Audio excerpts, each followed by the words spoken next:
Witajcie moi drodzy. W dzisiejszym odcinku podcastu Each One Teach One troszeczkę inny wstęp. Na początku chciałbym przedstawić mojego gościa, który dzisiaj w tym odcinku opowie o dosyć trudnym i mało popularnym temacie. Gościem dzisiejszego odcinka będzie Zbigniew Lasocik, profesor nauk prawnych i kryminologii na Uniwersytecie Warszawskim, uznany ekspert w dziedzinie praw człowieka, prewencji tortur oraz pionier badań nad handlem ludźmi. Jest założycielem pierwszego w Polsce ośrodka badań handlu ludźmi oraz autorem pierwszego polskiego podręcznika na ten temat. W latach 2007-2012 pełnił funkcję dziekana Wydziału Prawa Uczelni Łazarskiego w Warszawie. Jest absolwentem Wydziału Prawa i Administracji Uniwersytetu Warszawskiego oraz Instytutu Profilaktyki Społecznej i Resocjalizacji. Uzyskał stopień doktora na podstawie pracy o praktykach religijnych więźniów, a swoją habilitację dzięki przełomowej książce Zabójca zawodowy i na zlecenie. Od 2013 roku jest profesorem nauk prawnych i kryminologii, a jego dorobek naukowy obejmuje ponad 140 publikacji, w tym monografie, podręczniki i artykuły. Profesor Lasocik współpracował z prestiżowymi instytucjami na całym świecie, takimi jak Uniwersytet Columbia, Harvard, London School of Economics oraz Narodowa Rada do Spraw Zapobiegania Przestępczości w Szwecji. W latach 2007-2012 był członkiem podkomitetu do spraw prewencji tortur przy ONZ-cie w Genewie, co podkreśla jego międzynarodowe uznanie w dziedzinie ochrony praw człowieka. Jego prace mają zarówno naukowy, jak i popularyzatorski charakter, co czyni go kluczową postacią w polskiej i światowej kryminologii. A zatem, moi drodzy, zapraszam Was na pierwszą część niesamowitego wywiadu na temat handlu ludźmi z profesorem Zbigniewem Lasocikiem. Witam, panie profesorze. Dzień dobry panu, dzień dobry państwu. Udało się dotrzeć. Udało się, choć nie bez trudności, ponieważ poruszanie się dzisiaj po Warszawie jest solidnym wyzwaniem. Zaczęło się już na krakowskim przedmieściu, a potem tutaj w pana stronach.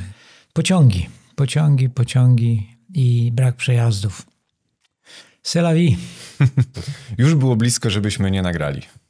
Nie, przy pańskiej determinacji to było niemożliwe. Ja mogę być labilny, ale pan jest zdeterminowanym człowiekiem, należy to uszanować i brać to pod uwagę w naszych decyzjach. To w końcu pan pozwala nam komunikować się z tak wspaniałą publiką, jak pańscy słuchacze czy widzowie. Dziękuję za przyjęcie tego zaproszenia do tego podcastu. Jest to temat, o którym dzisiaj porozmawiamy, jest tematem trudnym. Robiąc przygotowanie do tego podcastu, obejrzałem wszystkie polskie podcasty, które są z panem, te dłuższe formaty i powiem szczerze, że jedno słowo, które się przewija tam non-stop, wyrażane przez prowadzących tych podcastów, to jest słowo przerażające, że ten temat jest przerażający. I oczywiście jest to trudny temat. Pan ten temat podejmuje od wielu, wielu lat. Jest pan ekspertem w tym temacie, specjalistą, ale jeszcze zanim wejdziemy od razu w temat tego, że jest to temat przerażający, to ja bym chciał nawiązać do naszej korespondencji mailowej, bo jak tylko napisałem do pana maila z zaproszeniem właśnie do programu, to jest pan jednym z nielicznych, który odpisał, że pan już występował w różnych podcastach i co więcej może pan dać, jaką wartość może pan jeszcze przekazać w tym podcaście, oprócz tego, co już było powiedziane. I powiem szczerze, że jest to trochę niespotykane i wymaga to jakiejś takiej wewnętrznej, wyższej empatii. Skąd u pana profesora taka wyższa empatia, ja to tak nazywam? Bardzo dziękuję za tę uwagę, ale na wstępie chciałbym panu podziękować za zaproszenie. To zawsze działa w obydwie strony. Dla mnie jest to ważne, że mogę po raz kolejny skomunikować się z jakąś grupą pańskich odbiorców, żeby o tym ważnym problemie porozmawiać i każde tego typu zaproszenie traktuję jak wyróżnienie i w jakimś sensie zaszczyt, bo jest to ta forma komunikacji, która właściwie nam, akademikom, jest obca. Nasza komunikacja kończy się na wykładzie akademickim w sali albo publikacji, którą gdzieś tam publikujemy, którą przeczyta 10 osób i tyle. Natomiast taka komunikacja z bardzo dużą grupą odbiorców jest dla nas zawsze szalenie ważna. Natomiast to pańskie pytanie, odpowiedź na pańskie pytanie jest relatywnie prosta. Ja jestem jak powiadam, akademikiem i przekazuję wieści i treści głównie studentom i bardzo dbam o to, żeby oni w żadnym momencie nie odnieśli wrażenia, że to wszystko już słyszeli, że to już jest powtarzanie, że to już jest to samo, czy więcej tego samego. W związku z tym pojawiła się u mnie taka wątpliwość, czy słuchacz, który kiedyś spojrzał na jakiś inny podcast i teraz będzie słuchał tej naszej rozmowy, czy nie pomyśli, no facet opowiada cały czas to samo. Mój respekt dla słuchacza, dla widza każe mi być tu bardzo ostrożnym i takie zastrzeżenie uczyniłem tylko i wyłącznie dlatego, że właśnie respektuję tego, kto poświęca godzinę czy trochę więcej czasu na to, żeby posłuchać naszej rozmowy, a czas jest w tej chwili dla nas tak cenny, że każda godzina naszego życia jest ogromnej wartości. I teraz zaśmiecać znowu ludzką pamięć rzeczami powtórzonymi, to jest zawsze moja wielka troska.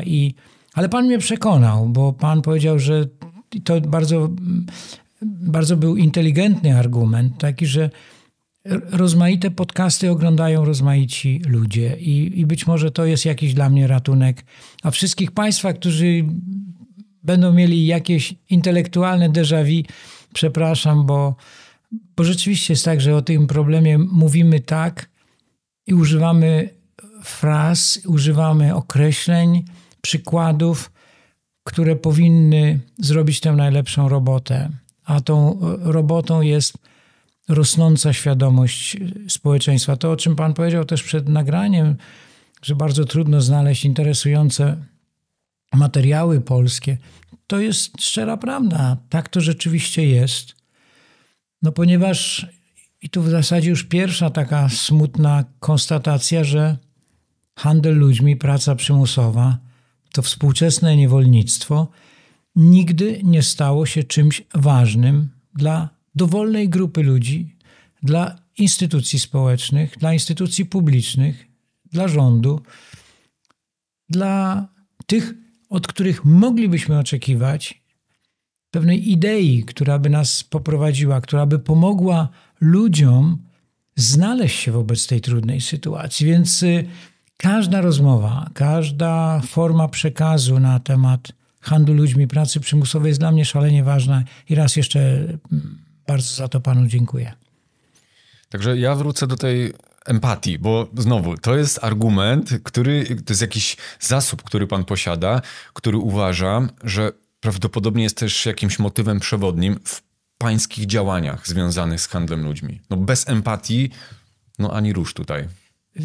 Wie Pan, handel ludźmi to jest ostatnie 20 lat mojego naukowego życia, ale ja zaczynałem w takiej klasycznej problematyce kryminologicznej, a jeszcze bardziej precyzyjnie zaczynałem od problematyki więziennictwa. Ja zajmowałem się więzieniami właściwie w tej chwili, jak obliczam, to już chyba będzie jakieś 4,5 dekady, kiedy zajmuję się problematyką więzienną, jeszcze od czasów studenckich. I żeby zrozumieć więzienie, empatia jest niezbędna. Nie ma chyba tak trudnej do zrozumienia i tak dziwacznej instytucji jak więzienie, w której z jednej strony mamy do czynienia z siewcą zła, no bo pomijając jakiś margines ludzi niewinnych, którzy też zdarza się, trafiają do więzień, no ale co do zasady powiemy, że w więzieniach powinni się znajdować ci, którzy zrobili coś złego. Nie mamy ochoty wsadzać do więzień ludzi, którzy popełnili nawet jakieś czyny karalne, ale one nie są jakoś szczególnie poważne. Więc tam powinna być ta kwintesencja zła. Z drugiej strony specyfika tej instytucji polega na tym, że tam pracują ludzie. Funkcjonariusze, normalni ludzie, którzy też mają swoje emocje, mają swoje rodziny, mają swoje przeżycia i muszą ten trudny zawód wykonywać. My sobie może tego nie uświadamiamy, ale niektórzy z nich też w jakimś sensie są pozbawieni wolności. Bo 12 godzin na przykład musi spędzić taki strażnik w więzieniu. Jest obserwowany przez kamery. No nie może wykonywać tych czynności, które może chciałby. Pewnie nie ma takiego łatwego dostępu do telefonu. Pewnie i tak dalej, i tak dalej. Można by te przykłady mnożyć. Więc on też w jakimś sensie w dość trudnych warunkach pracuje. I teraz wchodzi badacz do więzienia. No i oczywiście może założyć zbroję własnej świętości i powiedzieć, ja tutaj jestem lepszy od was wszystkich, no to opowiedzcie mi, jak ta instytucja działa. No i ani jedni, ani drudzy nie mówią prawdy, no bo nie mają interesu. Więc żeby badać więzienie, trzeba przestać być widocznym. A żeby przestać być widocznym, trzeba właśnie empatycznie podejść i do jednych, i do drugich. Bo i jedni, i drudzy mają swoje problemy w tej trudnej instytucji. Ja, wchodząc do więzień, nie wiem, do jakiego stopnia to jest genetyczne, nie wiem, do jakiego stopnia to jest wyuczone, ale ja właśnie tę empatię zabierałem ze sobą i ona bardzo pomagała mi tę instytucję zrozumieć, a z czasem opisać, no bo takie jest zadanie kryminologa. Najpierw opisać jakąś rzeczywistość, zebrać fakty, a potem je zinterpretować, czyli opisać. Czy dla siebie, najczęściej dla innych.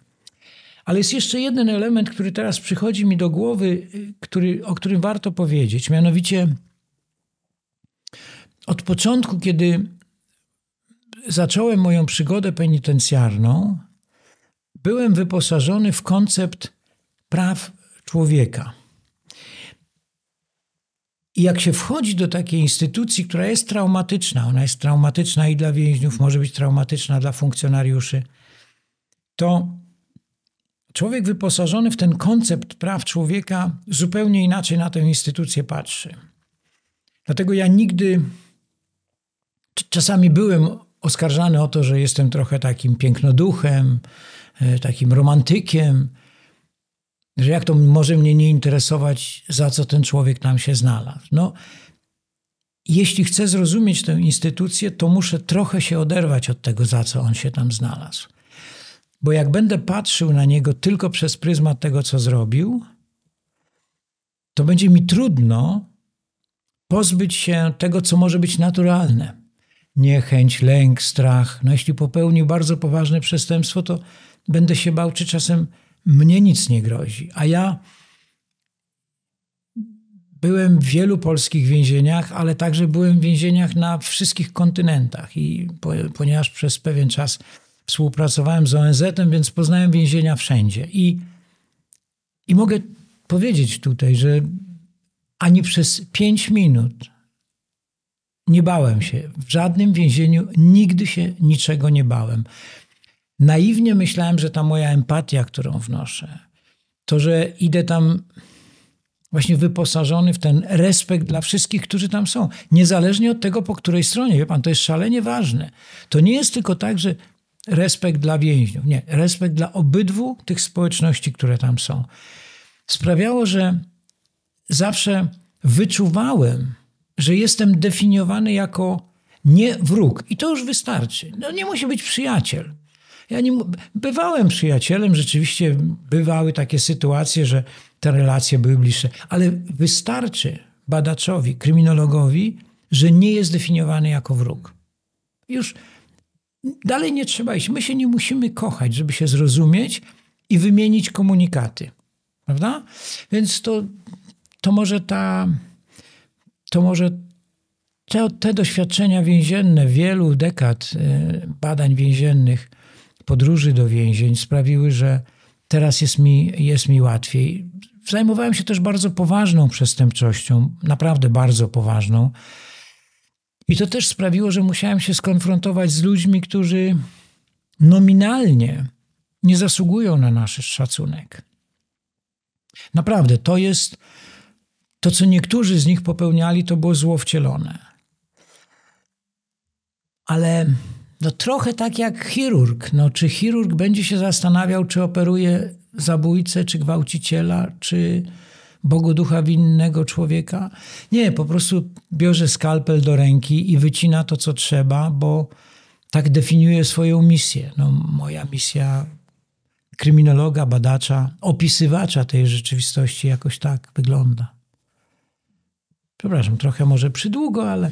Ale to właśnie super jest ten wstęp, bo rozwikłaliśmy trochę zagadkę tej empatii. To mnie interesowało i dziękuję za tę odpowiedź. I teraz następnym krokiem w pana karierze, czy to był krok wejścia właśnie w temat handlu ludźmi, czy coś jeszcze było pomiędzy? Jeżeli tak, to możemy od razu przeskoczyć do handlu ludźmi. Jest taka fraza bardzo często używana, to wszystko był przypadek. Więc w moim przypadku też to był przypadek. Ja też przepraszam tych, którzy już o tym przypadku słyszeli, ale tu powtórzę tę historię, bo ona jest niezwykle interesująca, ale także z niej wynika bardzo ważna lekcja dla nas, Polaków. Otóż był taki czas, kiedy rząd Stanów Zjednoczonych zorientował się, że istnieje problem handlu ludźmi, pracy przymusowej, współczesnego niewolnictwa. No i w roku 2000 Kongres amerykański przyjął taką ustawę, specjalną ustawę, która reguluje wiele kwestii związanych z handlem ludźmi. I jednym z postanowień tej ustawy było taka zasada, czy też obowiązek nałożony na rząd Stanów Zjednoczonych przez Kongres, żeby część pieniędzy przeznaczyć na budowanie kompetencji służb mundurowych w różnych krajach, szczególnie w tych krajach, z którymi Stany Zjednoczone mają dobre relacje. No i Polska właściwie od zawsze jest takim krajem, tak postrzeganym w Ameryce, że my mamy te dobre relacje, byliśmy uznani za kraj przyjazny, partnerski. W związku z tym ambasada amerykańska też otrzymała taką promesę jakichś pieniędzy, przyzwoitych pieniędzy, jeśli znajdzie partnera w Polsce, który rozpocznie działania związane z wyszkoleniem służb publicznych w Polsce, szczególnie służb mundurowych i wymiaru sprawiedliwości w zakresie praw człowieka. W zakresie handlu ludźmi. Myślałem o tych prawach człowieka, ciągle mi w głowie.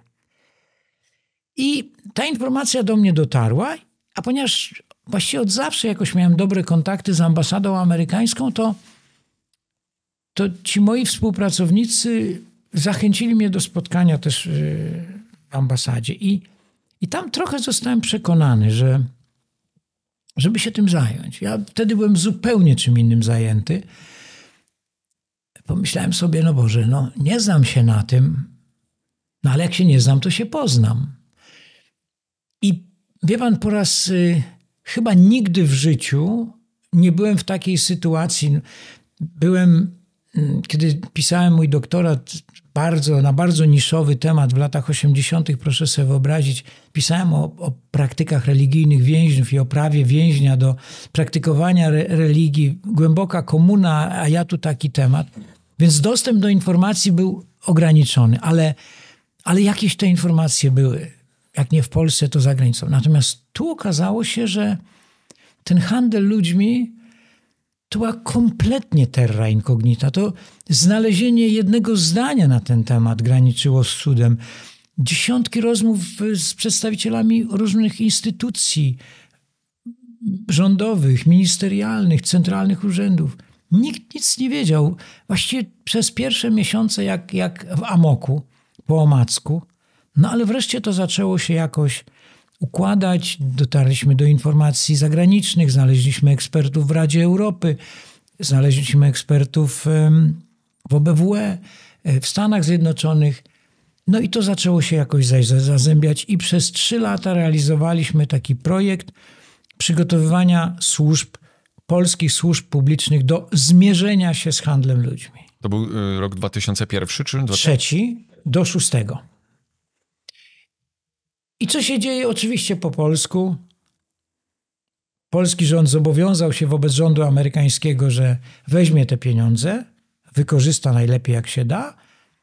Znaczy nie tyle rząd może weźmie pieniądze, ile ten partner polski te pieniądze weźmie, przeprowadzi te szkolenia, czyli rząd zgodzi się na to, żeby te służby mundurowe, czyli policja, Straż Graniczna, prokuratura były szkolone i ta inwestycja amerykańska zostanie przekuta w taki polski narodowy program szkolenia służb publicznych w zakresie handlu ludźmi.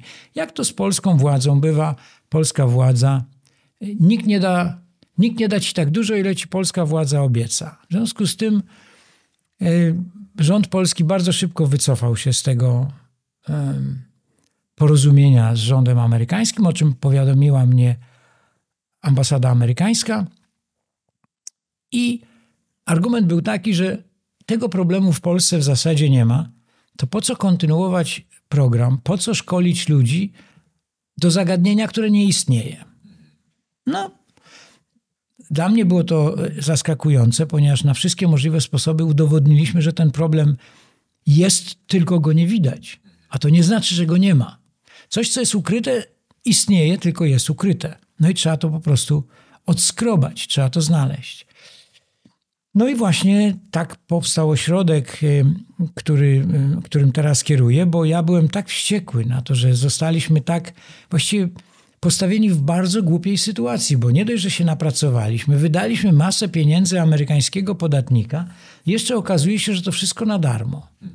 Zrobiliśmy taką szybką ewaluację, bo to w ogóle brzmi teraz kompletnie niewiarygodnie, ale taka wybrana grupa 10 ekspertów z poszczególnych resortów, najważniejszych resortów, ministerstw i centralnych urzędów, to byli ludzie, którzy przeszli 10-dniowe szkolenie w kilku takich cyklach. Więc to byli naprawdę świetni eksperci. Po 1,5 roku sprawdziliśmy, co się z nimi dzieje. Tylko jedna osoba została na swoim stanowisku i była jakoś tam blisko handlu ludźmi. Wszyscy pozostali, zupełnie inne obszary, w ogóle nie wykorzystali tego, co myśmy im dali. Właśnie to nie myśmy im dali, bo my byliśmy tylko menedżerami w jakimś sensie, bo tu, proszę mi wierzyć, to był 2004-2005 rok. Tu przyjeżdżali fenomenalni eksperci. Myśmy mieli przyzwoite pieniądze, myśmy mogli ich tu z końca świata ściągać. Oni przyjeżdżali i za bardzo niewielkie pieniądze, a niektórzy bez honorariów, uczyli naszych policjantów, strażników granicznych czy prokuratorów tego, czego sami się nauczyli. To było fascynujące. Ja byłem pełen podziwu dla tych ludzi.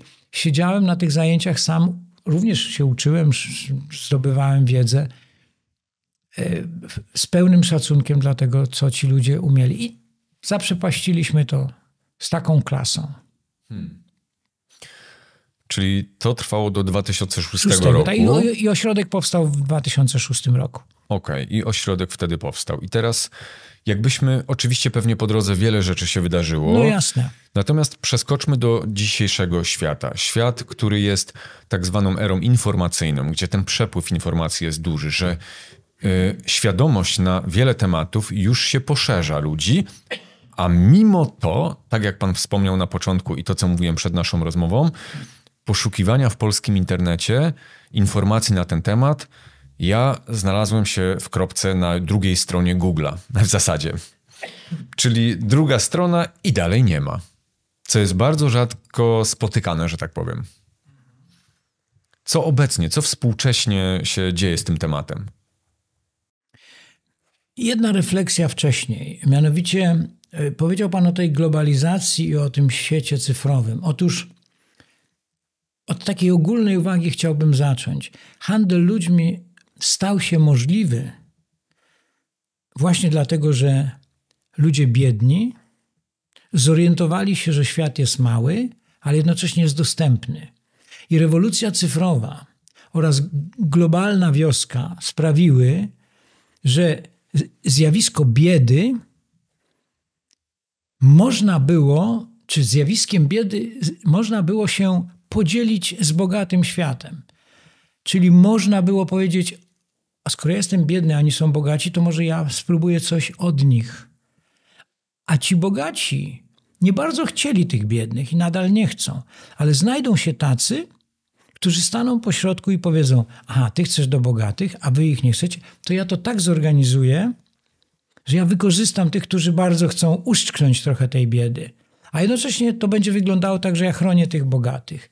To jest filozofia współczesnego niewolnictwa. Ona się zasadniczo różni od tego niewolnictwa antycznego, czy tego nowożytnego niewolnictwa postkolonialnego, czy poodkryciowego w zasadzie, tak trzeba byłoby powiedzieć. Więc ta informacja i dostęp do informacji sprawił, że Taj, biedny Wietnamczyk, czy jakiś inny obywatel jakiegoś innego kraju, który jeszcze 40 lat temu nawet by nie marzył o tym, żeby jechać do Europy, bo nie bardzo nawet wiedział, w którym kierunku to jest.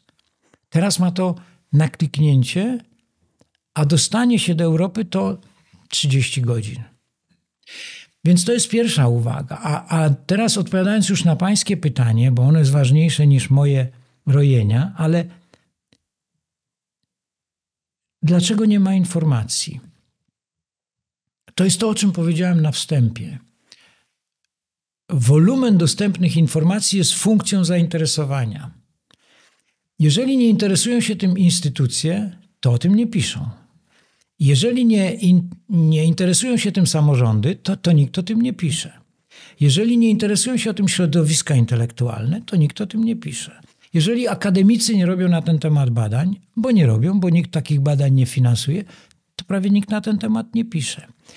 Dziennikarzy przekonać, żeby napisali na ten temat, graniczy z cudem. To, że państwo chcecie z nami rozmawiać, my to traktujemy naprawdę jak wielkie wyróżnienie.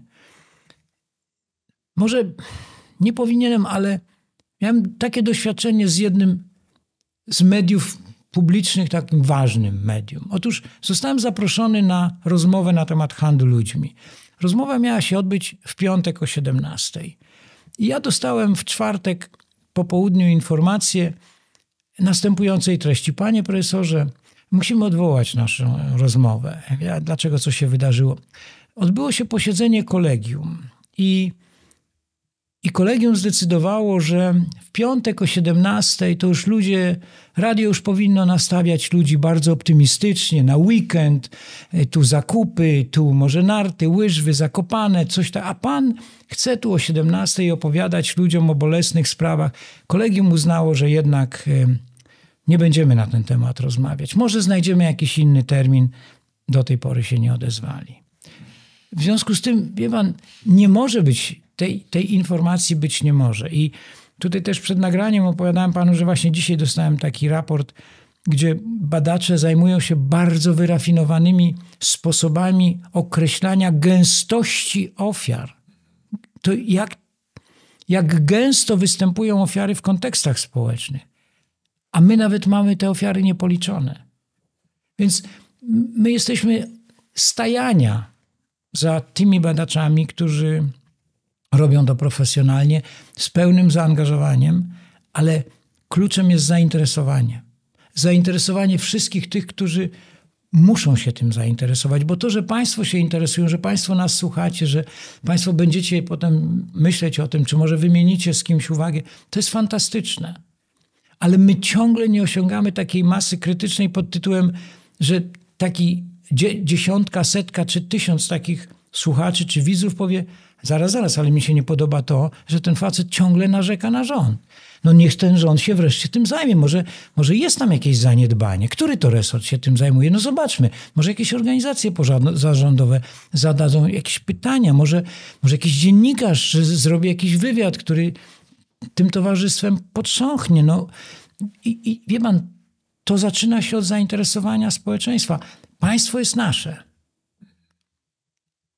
Oczywiście państwo nam wmawia coś dokładnie przeciwnego, że to my należymy do państwa. No, to nie dajemy sobie tego wmówić oczywiście, ale to państwo jest nasze i to państwo nie robi nam łaski. Państwo powinno się zająć tym, czym my chcemy, żeby się państwo zajęło. Ja chciałbym dojść do takiego momentu, że nasze społeczeństwo powie dość tego. Wymagamy od ciebie, rządzie, żebyś popatrzył na ten problem poważnie. I albo ten facet roi, jeśli facet roi, to dajmy mu święty spokój i nie zapraszajcie go więcej, ale jeśli on ma chociaż odrobinę racji, no to my musimy coś zrobić. No więc tej informacji nie będzie, bo jej nikt nie produkuje. Ostatnie badania naukowe na temat handlu ludźmi w Polsce miały miejsce kilkanaście lat temu. Kilkanaście. My w zespole złożyliśmy cały szereg wniosków do wszystkich instytucji, które finansują badania naukowe w Polsce. I nawet jeśli mamy bardzo dobre oceny, recenzje i zachwyty, to wszyscy mówią, no tak, ale to nie jest priorytet. No nie, na to nie ma pieniędzy. Nie. No bardzo nam przykro i nie chcę już tutaj się wyzwierzać, ale gdybym podał listę projektów, z którymi przegraliśmy, to pusty śmiech ogarnia. Naprawdę. Co jest priorytetem dla tych, którzy dają pieniądze na badania, a handel ludźmi, praca przymusowa nie jest. No. Ale tak to jest. Myślę, że na pewno kasa się znalazła na ratowanie planety. No i to akurat dobrze może, bo musimy tę planetę ratować, ale są takie tematy, nie, już naprawdę pewnie zmilczę, żeby nikogo nie stygmatyzować, które naprawdę mogłyby poczekać, jeśli chodzi o badania. Odległe krainy, odległe czasy, historia zamierzchła, a jednak mają wzięcie i zainteresowanie tych, którzy dają pieniądze. No ale jakoś sobie radzimy, uczestniczymy w projektach innych podmiotów. Co jakiś czas jakieś wsparcie z uniwersytetu otrzymamy, więc coś tam próbujemy robić, ale to wszystko jest, no nie chcę powiedzieć amatorszczyzna, bo to może źle zabrzmieć, jakoś jesteśmy tam fachowcami, ale to jest takie chałupnictwo. To jest dobre określenie. To, co robimy, to jest chałupnictwo, a nie taki program świadomego badania bardzo trudnego, bardzo niebezpiecznego i bolesnego zjawiska. To porozmawiajmy teraz o samym zjawisku, bo wielu ludzi, którzy teraz słuchają tej audycji, dostali już jakiś wstęp, natomiast praktycznie, jak wygląda handel ludźmi w praktyce?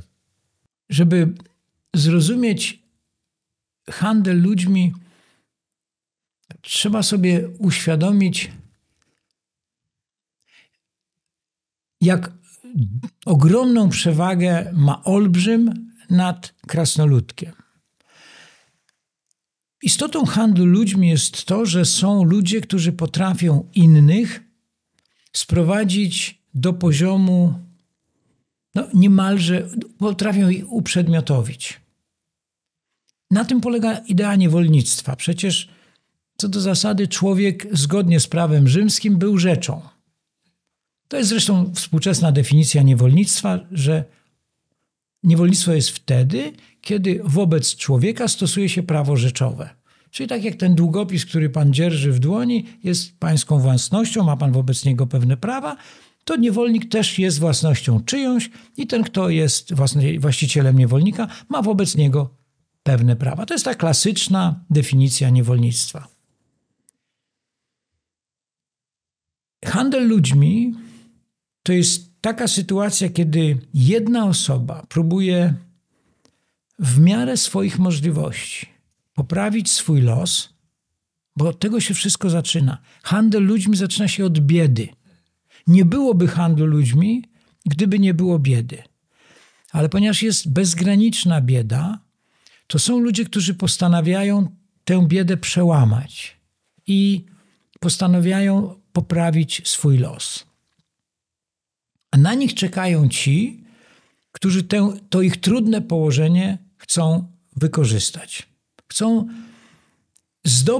uzyskać profity z tego, że ktoś jest w trudnej sytuacji.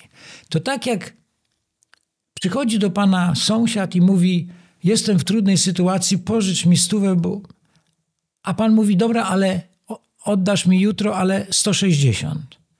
On ma nóż na gardle, bo tam trzeba coś ważnego wykupić, jakąś ważną przesyłkę, lekarstwo na przykład. No powiedzmy, że nie jest to drobiazg, ale ważne lekarstwo. Więc on oczywiście pomyśli sobie o panu, to co trzeba, odda panu te 160 zł, ale on właśnie będzie ofiarą tego, że pan skorzystał z jego słabości. Ja nie twierdzę, że tu mamy do czynienia z handlem ludźmi, ale staram się dojść do tego, co jest w handlu ludźmi najważniejsze. Czyli wykorzystanie sytuacji, że ktoś jest słabszy, czyli ten wielkolud wykorzystuje krasnoludka, to jest trochę ta idea. Pan miał nad nim kontrolę. W tym sensie, że ta pańska 100 była instrumentem, bardzo skutecznym instrumentem kontroli. I zjawisko kontroli jest w życiu społecznym normalne, naturalne. nie mamy nic przeciwko temu, bo sami jesteśmy podporządkowani, my podporządkowujemy innych, jesteśmy rodzicami, podwładnymi, dyrektorami. Przy czym w przypadku handlu ludźmi ta kontrola jest sprawowana po to, w normalnym życiu kontrola jest sprawowana po to, żeby wszystko funkcjonowało optymalnie, żebyśmy te swoje funkcje optymalizowali. Jak ktoś jest dyrektorem, musi wydawać polecenia. Jak ktoś jest rodzicem, chce, żeby dzieci wykonywały to, co trzeba. Natomiast w przypadku handlu ludźmi kontrola jest stosowana po to, żeby człowieka zniewolić.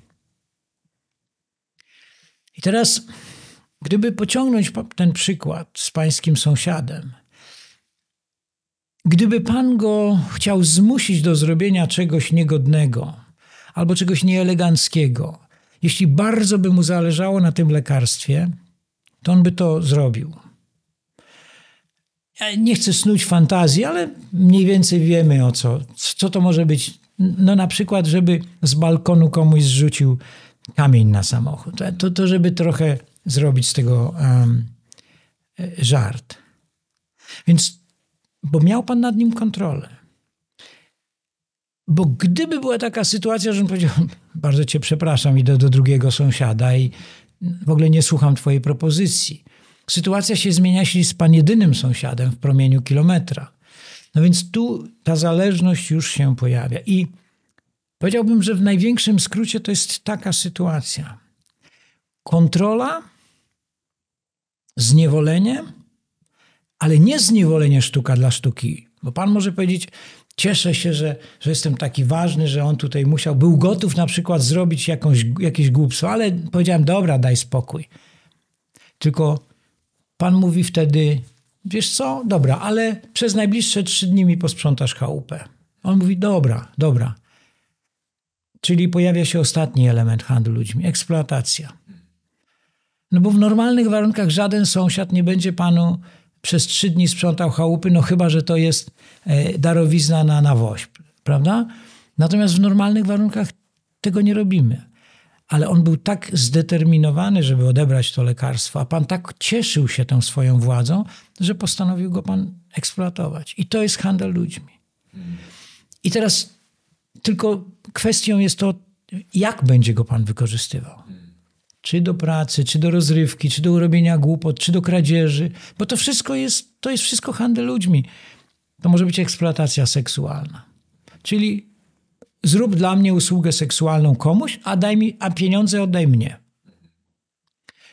Wykonaj jakąś pracę, za którą ktoś zapłaci, ale nie tobie, tylko mnie. I mamy do czynienia z pracą przymusową, bo jesteś w sytuacji przymusowej. To idź na ulicę, będziesz tam siedziała przez całe godziny i to, co użebrzesz, jest moje. No, dostaniesz od tego 10%. Ewentualnie masz 2 nerki, po co ci 2? Oddaj mi 1, a ja spróbuję to jakoś spieniężyć. Jest taka umowa, czyli mamy handel narządami. Albo mówię, to w takim razie, to zejdź na parking, weź gwóźdź i tamto czerwone Renault przejedź tak z obydwu stron, dobra?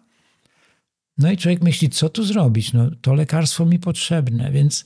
Ale trudno, bierze gwóźdź, idzie i rysuje ten samochód.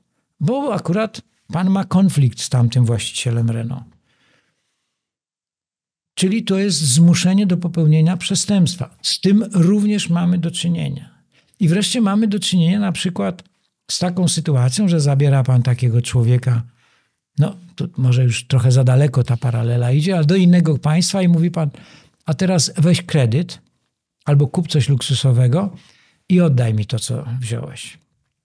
Czyli pan zyskuje, a on ma kłopot, bo ma dług.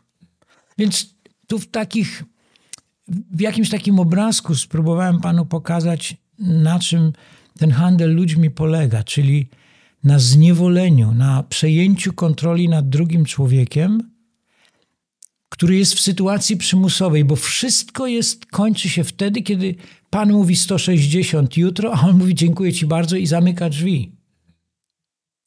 Ale kiedy jest w sytuacji przymusowej, czyli na przykład przyjechał już do Polski z odległego kraju azjatyckiego czy z Ameryki Południowej, zainwestował to wszystkie swoje pieniądze, mało swoje, pieniądze rodziny, Mało rodziny.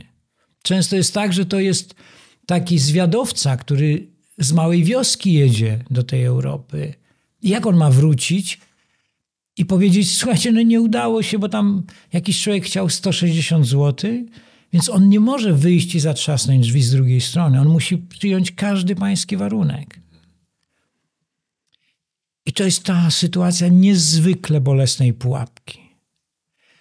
Więc no tak, można tak w nieskończoność. Brzmi to bardzo skomplikowanie.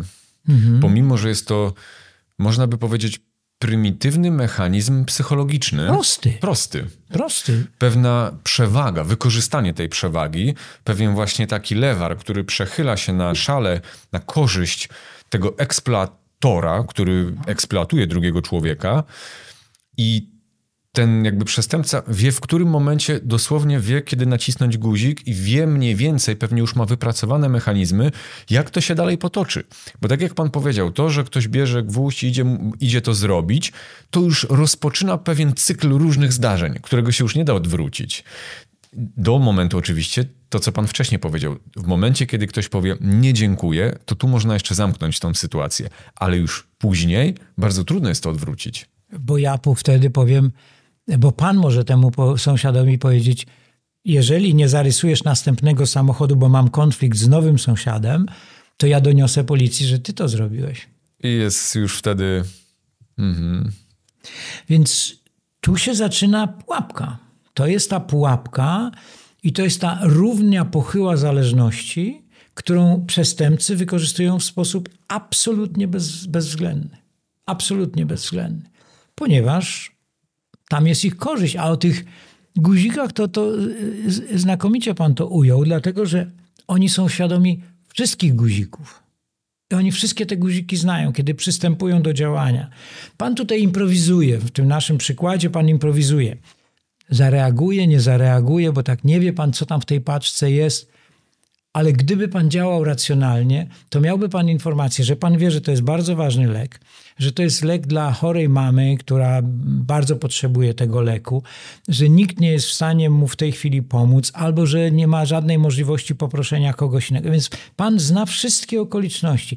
Pan kieruje sytuacją. I przestępcy tak postępują. Kiedy przystępują do rekrutacji, to wiedzą dokładnie wszystko. To już nie jest taka rekrutacja przemocowa, że tam kogoś się porywa, bije, torturuje, zmusza. Po co? Trzeba znaleźć, jak powiedział pan, ten lewar, czyli tę dźwignię, którą Eberhard Mock, taki bohater serii kryminałów, używał. Zawsze szukał jakiejś dźwigni na kogoś. Jak można na kogoś nacisnąć? Znaleźć jego słaby punkt. I każda ofiara handlu ludźmi ma pewien próg akceptacji zła, które ją spotyka. Ale przestępcy to wiedzą i kierują swoją uwagę już nie na tę samą osobę, nie tylko na tę osobę, ale na jej bliskich. Czyli jeśli już nie można nacisnąć na tę osobę, bo groźby nie skutkują, próby bicia niewiele dają, to co można zrobić? Zagrozić, że coś złego spotka kogoś innego. Sobą jesteśmy w stanie dysponować, ale mieć świadomość, że przez nasze zachowanie cierpi ktoś bliski, to nie jest takie łatwe. Szczególnie jeśli jest to ktoś naprawdę bliski. Dziecko, rodzic, siostra, brat. A więc na tym polega znakomite rozpoznanie ofiary. To trwa czasami tygodnie, miesiące, ale to się opłaci. Bo to nie jest tak, że ofiarę się eksploatuje przez 2 minuty, jak w tym naszym półżartobliwym przykładzie to będzie tam 60 zł, które kolega panu zwróci jutro. To jest długofalowa inwestycja. No to, co już mówiliśmy o tym rysowaniu samochodu. Ten człowiek będzie dalej wykorzystywany, ponieważ już jest w pułapce. A jeśli jeszcze pan powie, wiesz co, ale te 60 zł, następnego dnia powie pan, ale te 60 zł to było wczoraj. Ja bym zrobił tak, że ja bym jeszcze powiększył tę kwotę o moje koszty, bo wiesz, miałem tam jakiś wydatek, to teraz już jest 72 zł. A ten człowiek przyszedł i ma 60 zł, więc on musi wrócić i zdobyć kolejne pieniądze, ale pan może powiedzieć, wiesz co, a to jeszcze jeden dzień mi posprzątasz. I teraz można powiedzieć, że on znowu może trzasnąć drzwiami, ale jeśli to jest człowiek honorowy, bo tu jest też kategoria honoru jest bardzo ważna, on może powiedzieć, Boże, zapłacę, dobrze, odpracuję ten jeszcze jeden dzień i nie mogę powiedzieć, masz tu 60 i idę, dlatego, że jesteśmy sąsiadami. On zawsze będzie patrzył na mnie jak na człowieka niewiarygodnego. Więc dobrze, ja to odpracuję. I tu pojawia się kategoria honoru. Bardzo często to są właśnie kwestie honorowe i dług jest kategorią honorową. W wielu kulturach, to nie tylko u nas, w wielu kulturach dług jest kategorią honorową. Całe niewolnictwo Azji Południowej. To jest wszystko zbudowane właśnie na honorze. Ludzie, którzy często od pokoleń mają dług wobec bogatszych, wiedzą, że honor każe im ten dług spłacić, mimo że wiedzą, że to jest niesprawiedliwe. Ich dzieci rodzą się w długu i będą ten dług spłacać, ale oni traktują to jak karmę, jak coś, co jest naturalne. I to jest kwestia honoru. Więc w tym naszym przykładzie też może być taki moment, że ta kontrola nad partnerem, właściwie trudno powiedzieć partnerem, nad ofiarą, musi być kompletna. Wtedy efekt w postaci zysku jest pewny. I ten zysk jest naprawdę gigantyczny. Można te zyski czerpać w nieskończoność. Narkotyk, właśnie dlaczego, mówimy o tym, dlaczego przez zorganizowane grupy przestępcze tak szybko weszły w handel ludźmi. Dlatego, że zorientowali się, że to jest świetny biznes, bo narkotyk można wykorzystać raz, z broni można strzelić, z naboju można strzelić raz, alkohol się wypije, a ludzi można eksploatować w nieskończoność. Dlatego tak bardzo poważnym problemem jest to, że zorganizowane grupy przestępcze również zajmują się handlem ludźmi, pracą przymusową prostytucją, obrotem narządami, żebraniem. We wszystkich tych obszarach, w tych wszystkich obszarach są zorganizowane grupy przestępcze. Each one, teach one.